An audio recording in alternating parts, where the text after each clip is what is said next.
We spent a lot of time analyzing different educational theories and applying them to hypothetical situations in this class. While I do not align with every aspect of every theory, I feel that I may pull something from most of them to employ in my own classroom.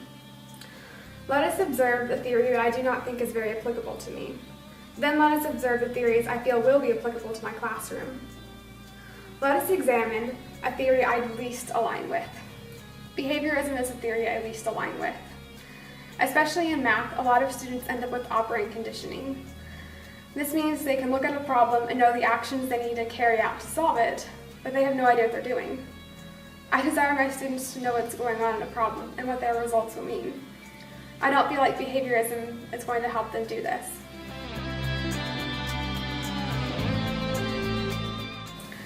Now I want to examine theories that I do align with for my classroom.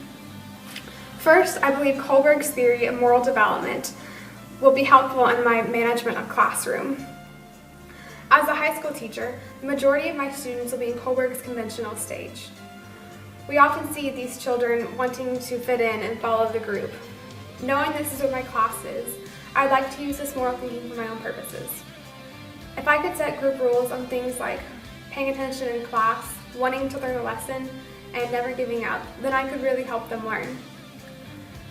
In addition, Bronfenbrenner's environments will help me understand my students' external surroundings and therefore how to better teach them. There's no doubt in my mind I will at some point teach in an environment that is different from my own. Bronfenbrenner's environment perspective will allow me to understand where my students are coming from and therefore how I can better appeal to them to foster their learning. Understanding their culture, or macro system, is vital to my success. I must learn what is socially acceptable and important to them in life. If I cannot become part of their society, I will not be able to relate to them. Then, they will not accept me as their teacher and will refuse to learn from me. Likewise, the stages defined by Erickson will allow me to understand the internal difficulties my students are working through. As a blanket statement, the majority of students I teach will be in identity versus identity confusion.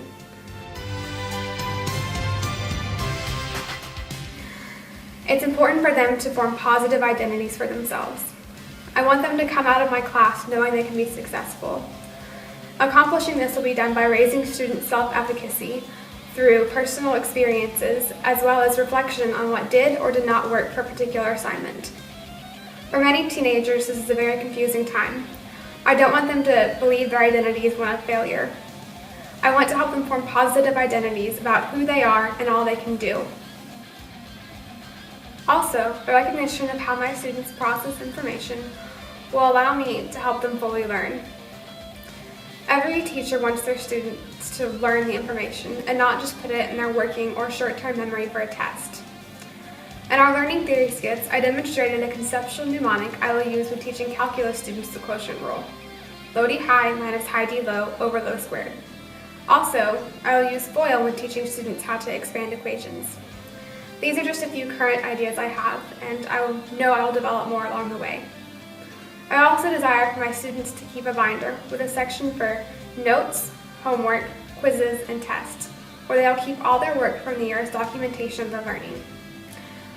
These things will help them overcome the limitations of their short-term and working memories in order to place information in their long-term memory. Furthermore, Vygotsky's concepts give me ideas on how to effectively teach my students. I want to intelligently use Vygotsky's more knowing others. A benefit from this is that students may effectively teach one another as well as collaborate on problems since they reside in many of the same developmental stages and environments.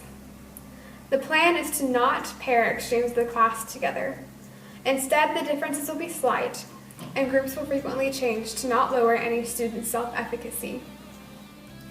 In addition, Vygotsky's zone of proximal development is an idea I really believe in because of what I have seen in my peers, myself, and as an intern teacher. There exists a set of questions students may answer by themselves, and questions they could answer with a bit of help.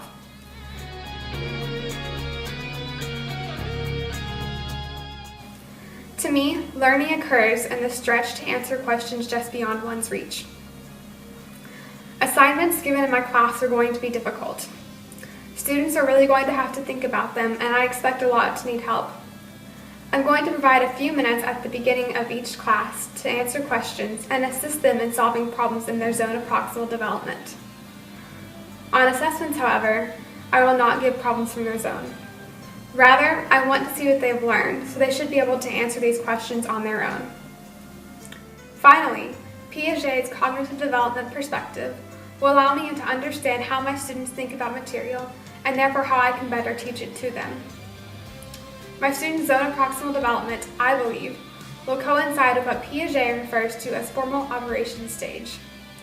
Most students at this age can think logically about a problem, but will have trouble thinking abstractly about it. This is where we lose most students in math, because they cannot think abstractly about the concepts. Therefore, it's my job to help them become comfortable doing this. In class, I will explain topics to them in concrete operational stage.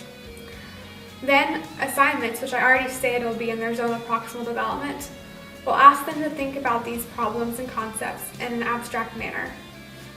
Aligning with what I said about assessments, those problems will ask them again from their concrete stage to see what they've learned. As we can see, all the theorists we study will affect who I am as a teacher. Behaviorism is a theory I least align with because I do not want to operate and condition my students to do math. Vygotsky's ideas are ones that I will undoubtedly implement in my own classroom. Overall, each theorist provides something I can pull away for my future teaching, either in something that I do not want to do in my classroom or ideas that I would like to employ.